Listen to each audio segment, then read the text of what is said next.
يرد الله به خيرا يفقهه في الدين. رواه البخاري ومسلم. أما بعد، فيا أيها المسلمين والمسلمات، أوصي نفسي وإياكم بتقوى الله فقد فاز المتقون. Yang berusaha tuan pengurusi, tuan-tuan imam, tuan-tuan Bilal, tuan-tuan Siap, para ahli jawatan kuasa masjid setia alam, para muslimin muslimat rahimakumullah. Alhamdulillah, marilah kita bersama-sama membacakan sayyidul istighfar. Mudah-mudahan andai kata Allah mentakdirkan kita mati pada malam ini, maka Allah memasukkan kita ke dalam syurga firdausnya insya-Allah.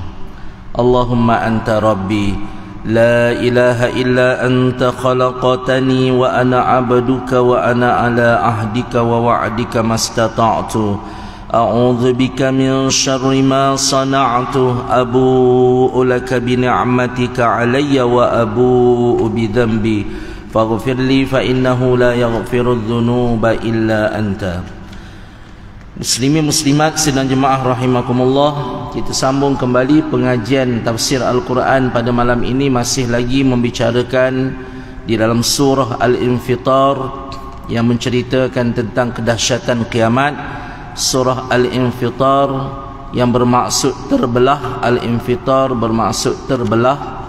Surah yang ke-82 mengandungi 19 ayat dan termasuk dalam kategori surah Makkiyah. Dan kita telah pun membicarakan fasa yang pertama dan yang kedua di dalam surah ini. Jadi pada malam ini kita akan membicarakan pada fasa yang ketiga, daripada ayat yang ke-13 sehingga ayat yang terakhir, ayat yang ke-19. Di bawah tajuk besarnya keadaan orang-orang yang baik dan keadaan orang-orang yang buruk pada hari kiamat. Jadi pada ayat-ayat ini akan menceritakan berkenaan keadaan orang-orang yang baik dan keadaan orang-orang yang buruk dan jahat pada hari kiamat nanti.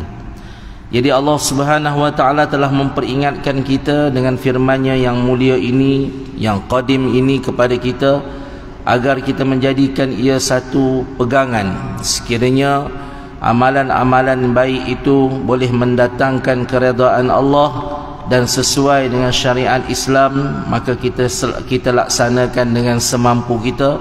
Dan sekiranya amal-amal buruk itu adalah sesuatu yang dibenci daripada Allah, oleh Allah Subhanahu, yang merupakan sesuatu yang dibenci oleh Allah Subhanahu wa taala, maka kita berusaha dengan sebaik mungkin untuk meninggalkannya. Jadi saya bacakan pada ayat yang ke-13 hingga ayat yang ke-19. Muslimin muslimat mengikuti bacaan saya secara talaqi musyafahah insya-Allah. Saya baca dulu dan tuan-tuan dan puan-puan ikutlah insya-Allah. A'udzu billahi minasy syaithanir rajim.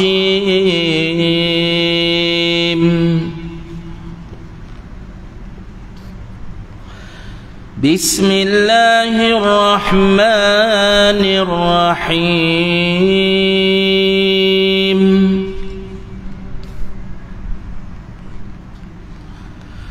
Innal abrara lafi na'im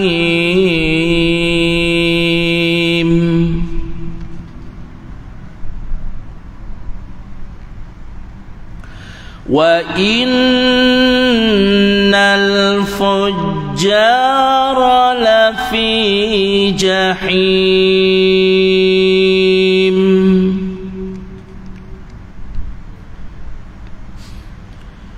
yaslawnaha yawmaddin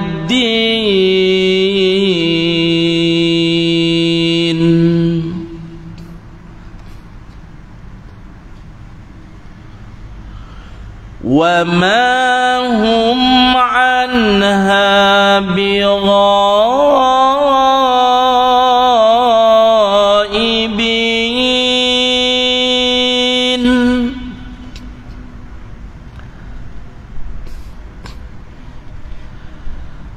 wa ma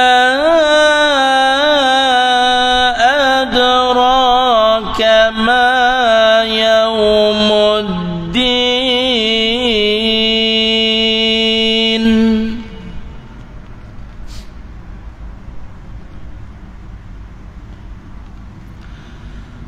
Thumma ma adraka ma yaumuddin.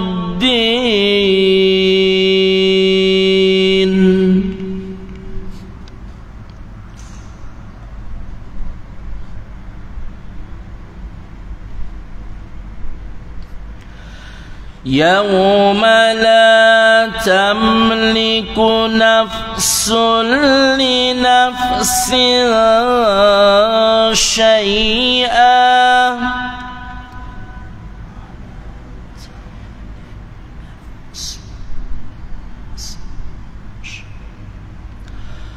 wal amru yawma idzin lillah.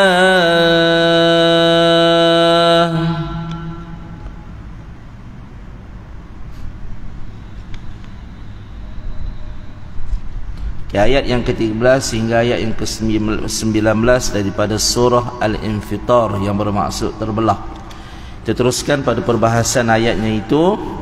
Dan tafsir Al-Quran yang kita pelajari ini adalah tafsir Al-Quran yang ringkas. Ia tidak melibatkan pengkajian secara mendalam berdasarkan bahasa Arab dan sebagainya lah. Kan kalau yang mengaji begitu kita duduk-duduk dengan tok guru dalam 2-3 jam lah pula kan begitu. Jadi ini adalah tafsir Al-Quran yang ringkas. A'udzu billahi minasy syaithanir rajim. Bismillahirrahmanirrahim.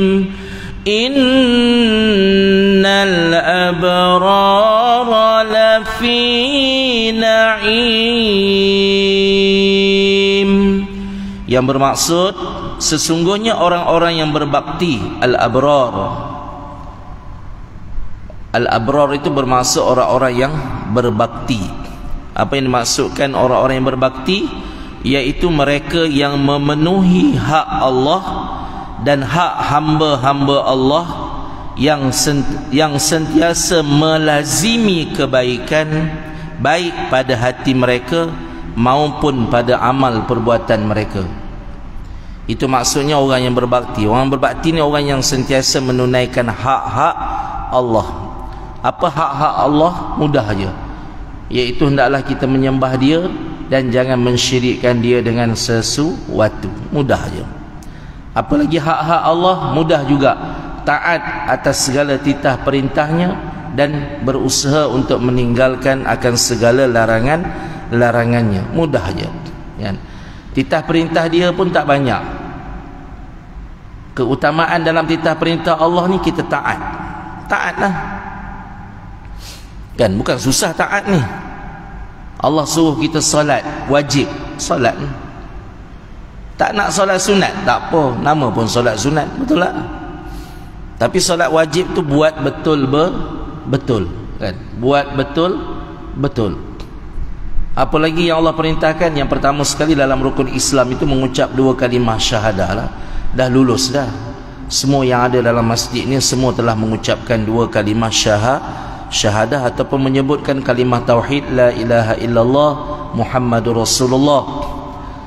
Kemudian wa tuqimas salah, mendirikan salat. Kita baru sahaja selesai mendirikan salat maghrib secara berjemaah.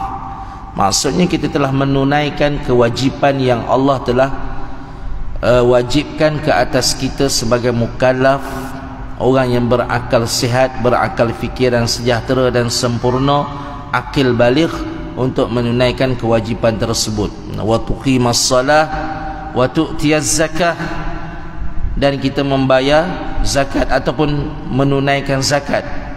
Menunaikan zakat. Bukan semua daripada kalangan kita yang layak menunaikan zakat. Ada yang layak menerima zakat, betul tak? Jadi syariat yang Allah bagi ni tidak pernah menyusahkan manusia. Bahkan dengan kita melaksanakan syariat itu nanti di dalam rukun Islam itu, ia akan mendatangkan keredaan daripada Allah Subhanahu wa taala. Wa tu'tiyaz zakah wa tasuma Ramadan. Bulan Ramadan pun ikut pada TV yang depan kita tu 30 hari lagi baru kita bertemu dengan bulan Ramadan. Itu pun jarang kita dapat bulan Ramadan 30 hari. Selalu kita dapat bulan Ramadan 29 hari, betul tak? Tak cukup 30. Itu pun satu tahun satu kali. Itu pun terutama kalau penduduk Malaysia ni, kalau bulan Ramadan bukan sesuatu yang menyedihkan, sesuatu yang menggembirakan. Sebab apa? Pesta makanan akan berlangsung, menyeronokkan. Tak usah kata cerita makanan, pesta makanan tu di bazar-bazar Ramadan. Di masjid pun kalau kita datang berbuka, Masya Allah, kan, siap ada masjid, kita boleh tapau bawa balik lagi, punya banyak sumbangan daripada masyarakat. Tidak pernah menyusahkan pun. Itu syariat itu diwajibkan oleh Allah untuk kita berlapar dahaga pada siang harinya, dan pada malamnya Allah tetap memberikan kita rezeki yang melimpah ruah. Masya Allah, kan. Bulan Ramadan ni kalau muslimin muslimat tak masak di rumah pun tak apa, datang je ke masjid dan surau, kenyang, boleh rotit, kan. Sekejap masjid Setia Alam, lepas tu masjid negeri, pergi pula surau pun sekarang ni ada masjid di sebelah Shah Alam tu, kambing tiap-tiap malam, tuan-tuan dan puan-puan, kambing tiap-tiap malam, sampai dia orang dah tak kenal dah ayam dengan ikan. Nak makan apa? Mewah. Walaupun Allah mewajibkan kita, dan pada masa yang sama Allah meraihkan kita di dalam mendapat rezeki yang berkat. Muslimin muslimat rahimakumullah, mudah. Tak pernah pun syariat itu menyusahkan, asalkan kita taat sahaja. Kemudian lepas watasuma Ramadan wa tahujjal baita man istata'a ilaihi sabila, menunaikan fardu haji bagi yang mampu. Zaman sekarang ni walaupun duit kita berkepuk dalam bank, kalau tabung haji tak pilih, tak mampu, kan? Tak dapat pilihan. Duit banyak pada ada juta pun, kalau tak sangkut untuk pergi haji, tak boleh pergi juga. Nak cerita sebab itu Allah kata bagi yang mampu. Muslimin muslimat rahimakumullah. Jadi itu bermaksud orang yang berbakti, yang menunaikan hak-hak Allah, dan pada masa yang sama menunaikan hak-hak manusia. Apa hak-hak manusia? Jangan berlaku zalim sesama manusia. Mudah aja. Jangan zalim, jangan suka membuli, dan jangan suka memaki hamun. Mudah. Semua benda-benda tu yang memudahkan. Bahkan benda-benda itu kalau kita tak buat, hidup kita akan sejahtera, betul tak? Kita tak bully orang, sejahtera dah hidup kita, sejahtera. Orang pun tak sakit hati. Kita tak maki hamun orang, sejahtera dah hidup kita, sejahtera. Orang pun tak jadikan kita sebagai musuh. Masya Allah, kan? Sesuai dengan apa yang telah Allah tentukan kepada kita sebagai seorang manusia. Jadi Allah kurniakan kita syariat yang mudah untuk kita laksanakan. Jadi Allah Subhanahu wa taala berfirman, kata Allah, bagi orang-orang yang berbakti, sesungguhnya orang-orang yang berbakti lafi na'im, benar-benar berada dalam syurga yang penuh dengan kenikmatan. Syurga yang penuh dengan kenikmatan, yakni baik kenikmatan bagi hati, roh maupun badan. Demikian pula baik di dunia, di alam barzah maupun di akhirat. Orang yang beriman, yang bertakwa dan berbakti kepada Allah, berbakti kepada Allah tu maksudnya dia mentaati Allah Subhanahu wa taala, kemudian dia berbakti kepada manusia. Di dunia pun dia hidup seronok, di alam barzah pun dia bahagia. Di dalam hadis Nabi SAW menyebut, dalam kitab Mastika Hadis itu, Nabi SAW bersabda yang bermaksud, bagi orang-orang yang beriman, apabila dia mati dan berada di alam barzakh, maka Allah akan bukakan kepadanya pada setiap pagi dan petang. Allah akan bukakan hijab kepadanya, dan dia dapat melihat syurga yang bakal dia huni apabila berlakunya kiamat nanti. Orang yang beriman, bila dia mati saja, pada setiap pagi dan petang Allah akan tunjukkan kepada dia syurga yang akan dia huni apabila berlakunya kiamat. Bahkan alam barzah itu bagi orang yang beriman adalah satu taman daripada taman-taman syurga Allah Subhanahu wa taala. Masya Allah, hidup di dunia seronok, hidup di dalam kubur pun seronok, apatah lagi hidup yang abadi pada hari kiamat nanti. Dengan syarat apa? Dia sentiasa berbakti, yakni menunaikan hak-hak Allah dan menjaga hak-hak manusia. Muslimin muslimat rahimakumullah. Kan mudah hidup kita orang beriman ni. Kita kena ingat, orang beriman ni, asalkan dia beriman saja, Allah Subhanahu wa taala mengutuskan sekelompok malaikat. Sekelompok tu kita tak tahulah ramai mana, sebab malaikat ni ramai. Nabi tak sebut ramai mana, cuma kita tahu bila Nabi sebut sekelompok malaikat, ramailah, kan? Asalkan dia mengucapkan dua kalimah syahadah, dia mengucapkan kalimah tauhid, dia beriman bahawa Allah lah Rabb, Allah lah Tuhan yang esa, dan Nabi Muhammad sallallahu alaihi wasallam itu pesuruh Allah. Sedangkan waktu itu dia belum sempat solat lagi, dia belum sempat zakat lagi, dia belum buat amal ibadah lagi. Pada waktu itu Allah telah pun kurniakan sekelompok malaikat kepadanya untuk mendoakan keampunan dia di sisi Allah Subhanahu wa taala. Kerja malaikat tu apa kerjanya? Allahumma ghfir lahu, ya Allah ampunkanlah dia. Kita ni samalah. Kemudian Allah tambah lagi, kan, dalam hadis kita belajar, Allah tambah lagi bagi mereka yang berada dalam majlis zikir, seperti majlis kuliah maghrib macam ni, majlis untuk mengingati Allah. Allah tambah lagi malaikat yang akan malaikatan sayyaratan, malaikat kereta, bukan malaikat kereta, malaikat yang bergerak daripada satu tempat ke satu tempat. Dan tugas para malaikat ini ialah mereka mencari majlis-majlis zikir. Kemudian mereka akan masuk dalam majlis-majlis ilmu tersebut sambil mereka merentangkan sayap mereka di atas kepala kita sehingga ke langit dunia sana. Bayangkan, ke langit dunia sana. Mana langit dunia?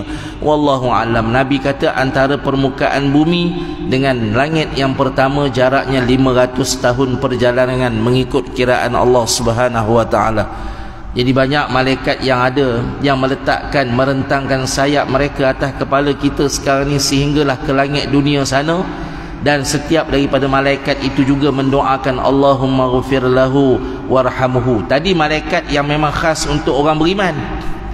Ini malaikat yang khas pula untuk orang yang berada dalam majlis ilmu. Bayangkan. Sebab itu adalah satu rahmat daripada Allah Subhanahu wa taala yang wajib kita syukuri, dan Allah tidak pernah minta banyak daripada kita. Sebab itu kita heran apabila manusia ada yang tidak mendirikan solat. Betul tak? Allah tak minta banyak pun. Allah minta kita mendirikan solat yang wajib. Kau tak buat yang sunat tak apa. Sebab itu Allah letak yang sunat itu sunat, tak pernah jadi wajib pun. Betul tak? Yang wajib sikit ya, maghrib 3, Isyak 4, subuh 2, zuhur 2, zuhur 4, asar 4. Itu kalau tak musafir. Kalau musafir dah jadi 2 yang 4 rakaat. Ini muslimin muslimat rahimakumullah. Yang ni kita nak bagikan kesedaran kepada ahli keluarga kita yang belum solat, kepada rakan taulan kita yang masih lagi tidak mahu mendirikan solat, sedangkan banyak nikmat yang Allah telah kurniakan kepada mereka. Abu ulaka bi ni'matika alayya. Sebab itu Nabi menggesa kita untuk membaca sayyidul istighfar itu pada waktu pagi dan pada waktu petang. Abu ulaka bi ni'matika alayya. Aku bersaksi, aku mengaku bahawa betapa banyaknya nikmat yang telah engkau kurniakan kepadaku ya Allah. Wa abu bi dzambi. Dan aku juga mengaku, aku juga bersaksi bahawa banyak dosa-dosa yang aku buat terhadapmu. Nampak kan? Kita tahu banyak nikmat yang Allah bagi kepada kita. Dosa kita pun berkepuk, hari-hari buat dosa, sama ada dosa kecil ataupun dosa besar. Na'udzubillah min dzalik. Muslimin muslimat rahimakumullah. Tapi pada waktu yang sama Allah tidak pernah pun menarik kembali para malaikat yang sentiasa mendoakan keampunan untuk kita pada setiap detik dan ketika selama mana kita masih beriman kepada Allah Subhanahu wa taala. Itu kelebihan. Dan orang-orang yang berbakti ini Allah janji mereka akan berada dalam syurga yang penuh dengan kenikmatan. Wa innal fujjara lafi jahim. Tadi Allah bagi berita gembira, basyira, berita gembira. Orang yang beriman, yang banyak berbakti, bukan yang banyak berbakti, yang berbakti kepada Allah, yang menunaikan hak-hak Allah dan menunaikan hak-hak manusia, mereka berada di dalam syurga. Itu basyira, berita gembira. Kemudian wa nadhira, berita yang menggerunkan. Apa berita yang menggerunkan? Wa innal fujjar, dan sesungguhnya orang-orang yang derhaka. Orang-orang yang derhaka yaitu mereka yang tidak memenuhi hak Allah dan hak hamba-hambanya, yang buruk hati dan amalnya. Na'udzubillahi min dzalik. Hatinya buruk, amalnya pun buruk. Kenapa hatinya buruk, busuk? Sebab dia tidak mau beriman kepada Allah Subhanahu wa taala, kan?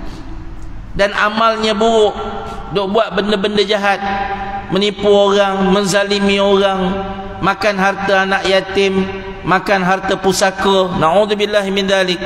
Muslimin muslimat rahimakumullah, kalau dia bekerja dia tidak amanah, dia menipu. Kalau dia mengajar, macam saya sebagai seorang guru, gaji dapat tiap-tiap bulan tapi kelas tak masuk. Na'udzubillahi min dzalik.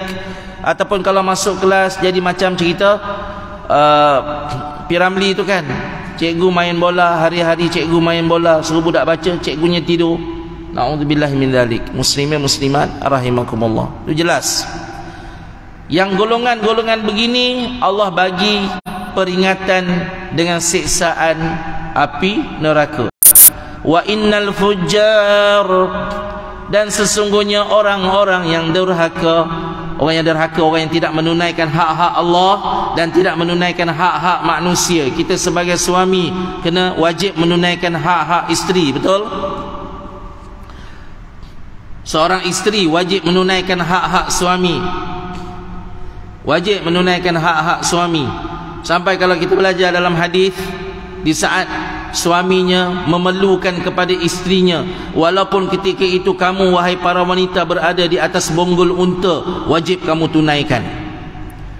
Tapi orang lelaki pun faham, takkan atas ketika naik unta, duduk atas bonggol unta pun nak juga, betul tak? Tapi Nabi nak cerita hak seorang isteri kepada suami. Hak seorang suami kepada isteri, hendaklah dia mendidik isteri dia, mengajarkan isteri dia dengan agama, kan, membawa isteri ke arah jalan yang lurus. Itu hak seorang suami kepada isteri.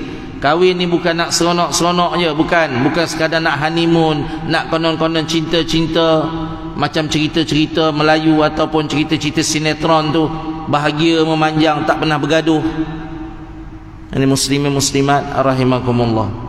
Di dunia ini bukan alam fantasi, ia alam realiti. Dan di alam realiti, Nabi SAW sendiri pun, para isteri baginda SAW pernah bersifat tidak puas hati kepada baginda, betul tak? Ini kan pula kita orang biasa yang bukan Nabi ini. Muslimin muslimat rahimakumullah. Tapi kadang-kadang kita tengok dalam TV tu, kan, ada pasangan suami isteri yang benar, yang betul punya pasangan suami isteri, yang kononnya kami tak pernah bergaduh. Ambo tak pernah bergaduh, kan? Hebat rumah tangga dia lagi daripada rumah tangga Nabi Muhammad SAW. Kadang-kadang manusia ni lebih sudu daripada kuah, lebih lajak daripada laju. Yang ini yang berlaku dalam realiti dalam masyarakat. Muslimin muslimat rahimakumullah.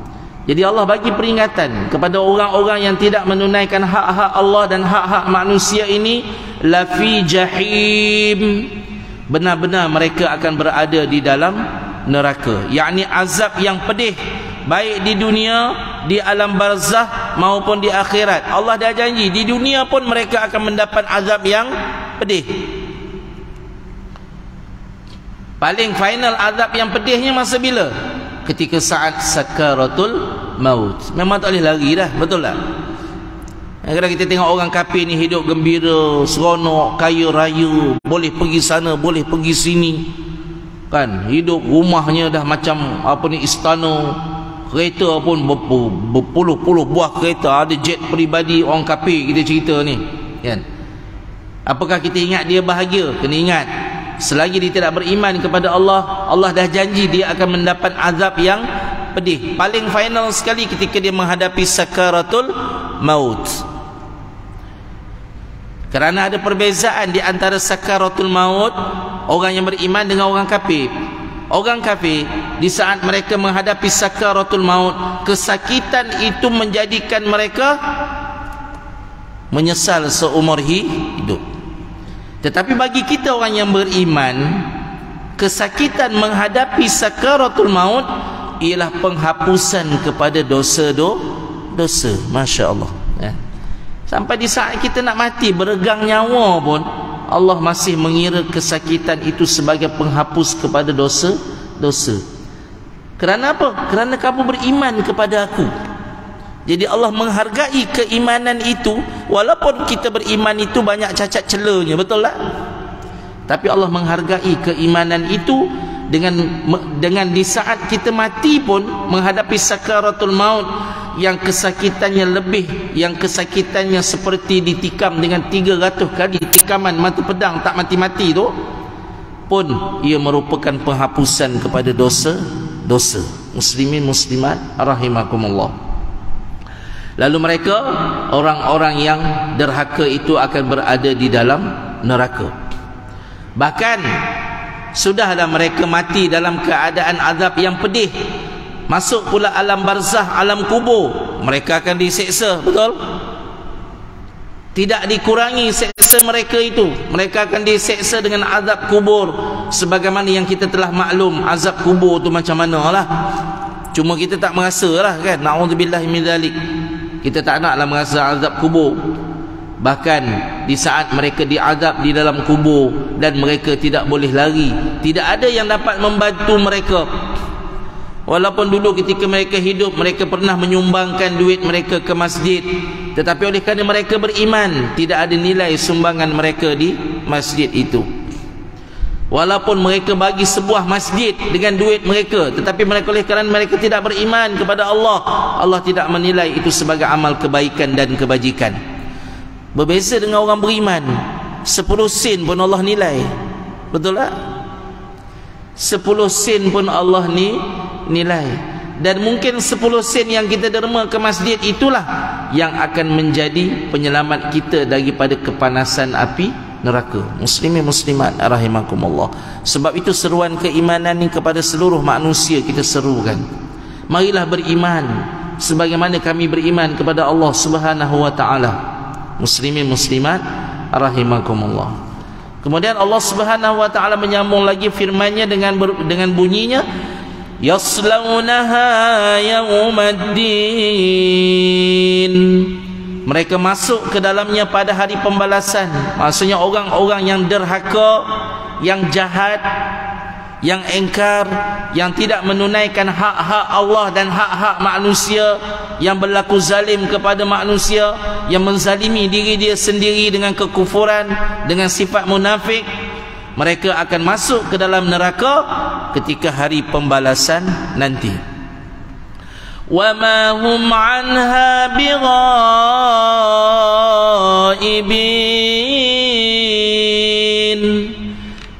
Dan Allah bagi penekanan, ayat penyata. Allah kata apa? Dan mereka tidak mungkin keluar daripada neraka itu. Na'udzubillahi min dzalik. Muslimin muslimat rahimakumullah. Sebab itu rugi satu kekufuran. Jangan buat kufur, jangan buat syirik. Yang boleh menjadikan kita orang yang beriman ini kufur ialah perbuatan syirik. Sekarang orang Islam ramai duk buat perbuatan syirik ni, dalam TikTok ke, kan, dalam YouTube ke, YouTube live ke, jual macam-macam. Jual batu cincin lah, jual kerih lama lah. Kerih ni kena perasap, kena bagi makan dengan darah ayam lah. Na'udzubillahi min dzalik. Perbuatan-perbuatan syirik.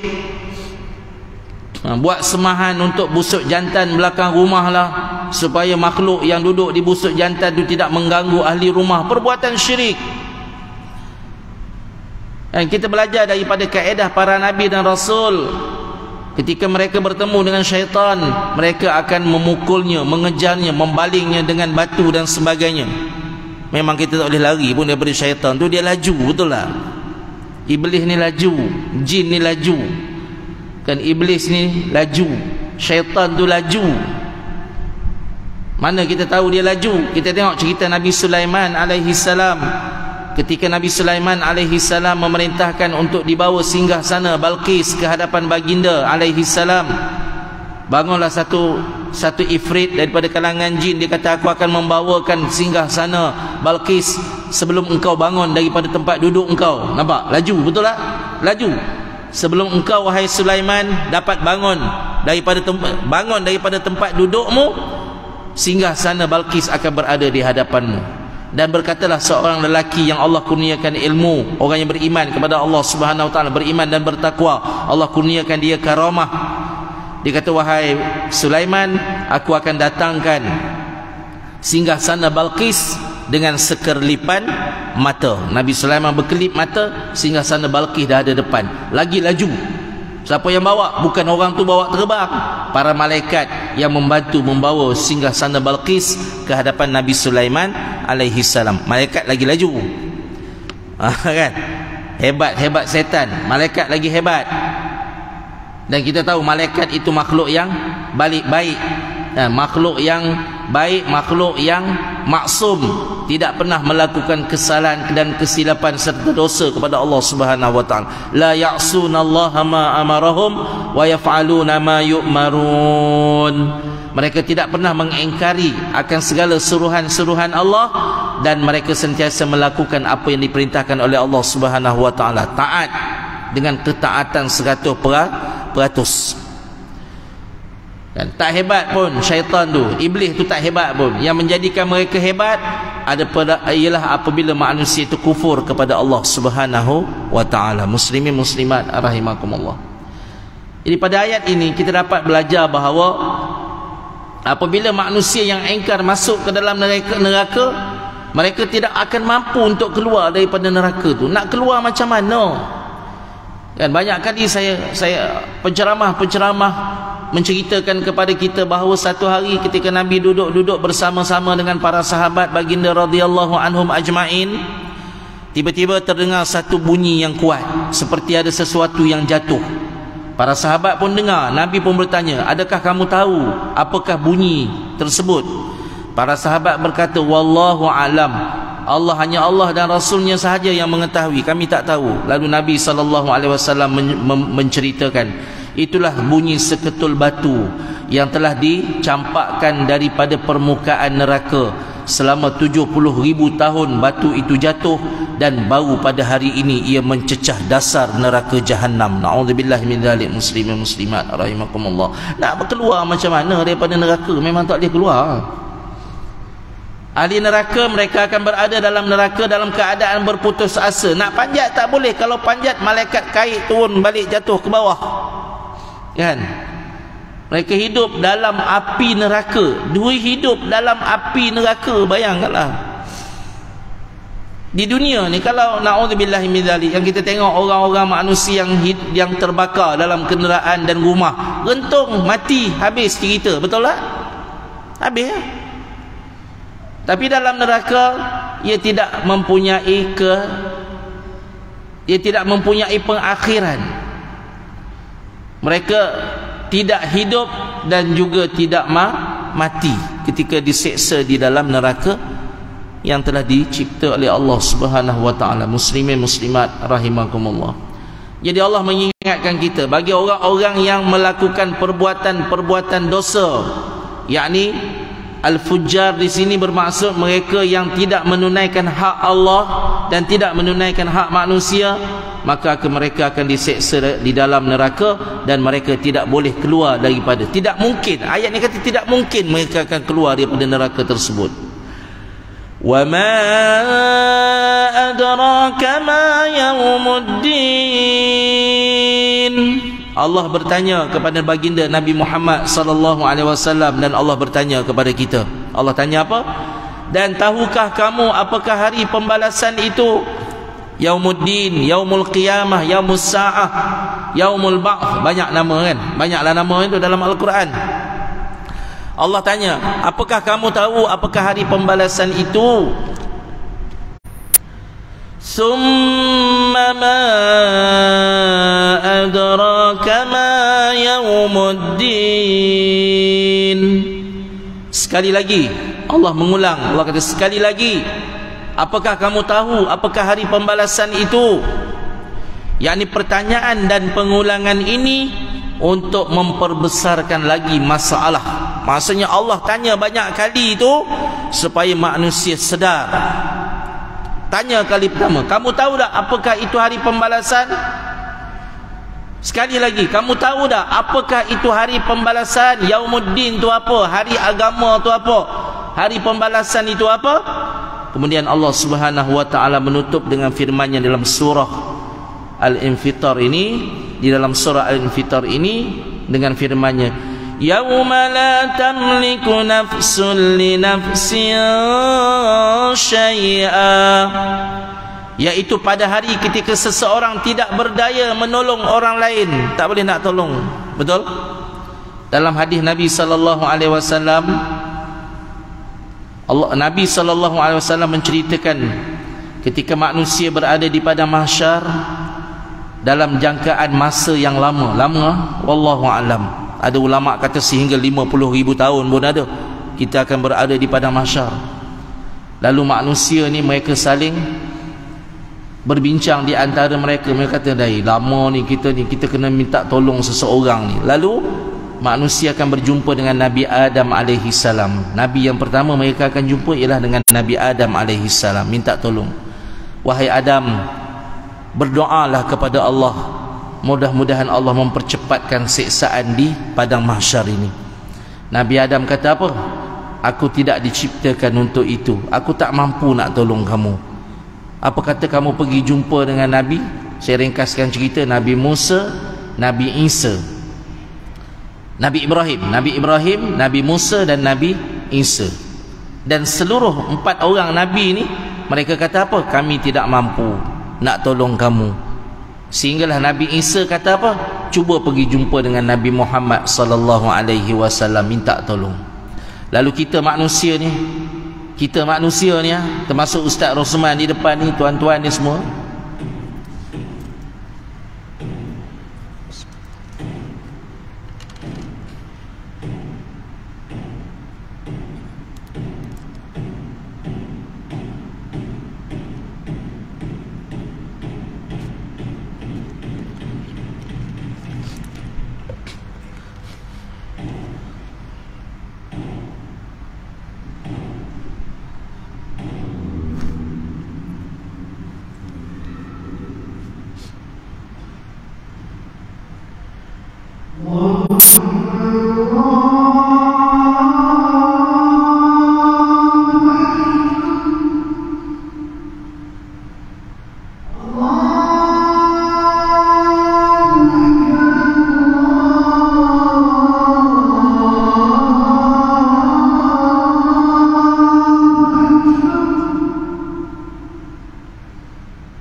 ilaha illallah. Allahumma salli ala Muhammad wa ala ali Muhammad. Allahumma rabb hadhihi ad-da'wati at-tammati was-salati al-qa'imati ati Muhammadan al-wasilata wal fadila wa ba'athu maqama mahmudan alladhi wa'adtahu rabbi.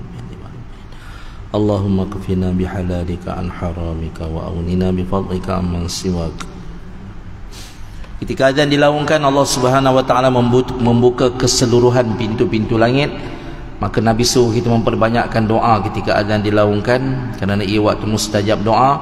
Kemudian selesai daripada azan, disunatkan berselawat kepada baginda Nabi Muhammad sallallahu alaihi wasallam, seterusnya membaca doa selesai azan dan menambah apa-apa doa, kerana ia juga adalah waktu mustajab doa. Jadi saya pun dan muslimin muslimat, kita pada ketika itu akan bertemu, akan mencari baginda Nabi Muhammad sallallahu alaihi wasallam. Bila dah jumpa, kita minta kepada Nabi, ya Rasulullah, tolonglah berdoa kepada Allah agar mempercepatkan siksaan ketika berada di padang mahsyar ini. Lalu Nabi sallallahu alaihi wasallam pun berdoa kepada Allah Subhanahu wa taala, dan Allah telah mengilhamkan kepada baginda sallallahu alaihi wasallam. Dalam hadis tu Nabi sebut begitu. Nabi kata, Allah telah mengilhamkan kepada aku dengan satu puji-pujian yang pada saat ini aku tidak dapat menyebutkannya kepada kamu. Maksudnya masih ada lagi puji-pujian yang Allah simpankan khusus untuk dibaca oleh baginda Nabi Muhammad sallallahu alaihi wasallam. Lalu Nabi pun bersujud kepada Allah Subhanahu wa taala, dan dengan puji-pujian yang yang Allah ilhamkan kepada Nabi tadi, Nabi baca. Kemudian Allah pun memerintahkan Nabi untuk mengangkat kepala baginda sallallahu alaihi wasallam, dan Allah berfirman, Allah kata, wahai Muhammad, angkat kepala kamu, pohonlah apa yang kau inginkan, dan berikanlah syafaat, dan pohonlah syafaat untuk kau berikan syafaat kepada seluruh umatmu. Muslimin muslimat rahimakumullah, kita kalau belajar hadis seronok kan, hadis berkenaan dengan hari kiamat ketika manusia berada di padang mahsyar. Rupa-rupanya ada lagi puji-pujian yang Allah tidak pernah ajarkan kepada kita, dan hanya akan diketahui oleh baginda Nabi Muhammad sallallahu alaihi wasallam, yang khusus akan dibaca oleh baginda sallallahu alaihi wasallam di saat baginda cuba untuk membantu kita ketika kita semua berada di padang mahsyar nanti. Sekarang ni kita banyak belajar puji-pujian kan, subhanallah, alhamdulillah, Allahu akbar, banyaklah, betul kan? Dan semua itu sangat power lah di sisi Allah, memiliki pahala yang besar. Subhanallah seberat timbangan langit dan bumi pahalanya. Kita baca subhanallah, alhamdulillah, maka pahala subhanallah dan alhamdulillah itu memenuhi di antara langit dan bumi.